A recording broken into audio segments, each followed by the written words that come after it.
How does the historical truth of the medieval Crusades compare to the modern myths and legends that surround them? Join us today as we discuss that question with our guest, Dr. Paul Crawford, Professor of Medieval History at California University of Pennsylvania. I'm Michael Hernon, Vice President of Advancement at Franciscan University in Steubenville, Ohio, and you're watching Franciscan University Presents. Stay with us.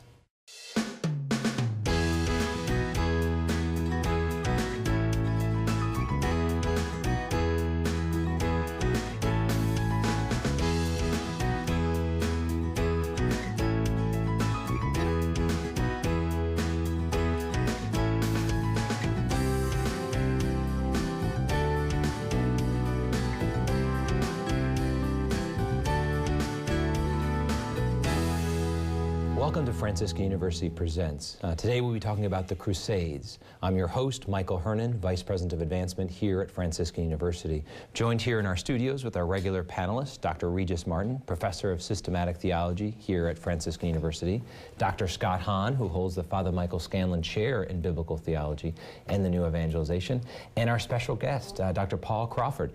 You have an undergraduate from Peru State University, an MA, and a PhD in Medieval History from the University of Wisconsin, and you're currently a professor of history at the California University in Pennsylvania. Your specialty is the Crusades and the military religious orders, such as the Knights Templar and others, and you've published a number of works on these subjects, so we're so glad you're with us here today. Thank you. It's a pleasure to be here. All right, so we're talking about the Crusades, and there's a lot that goes with that, but first let's start. When we say the Crusades, what are we really referring to? Kind of just define Crusades for us.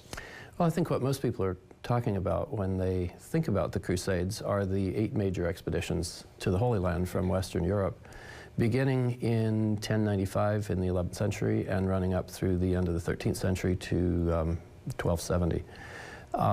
That's not the only set of expeditions that qualify as Crusades.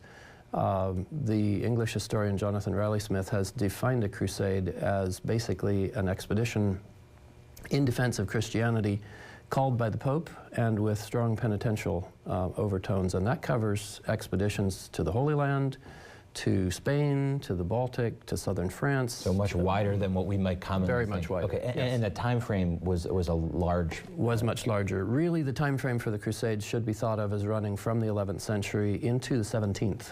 Wow. I would say that the last crusade probably was in 1683 with the relief of the Siege of Vienna. Okay.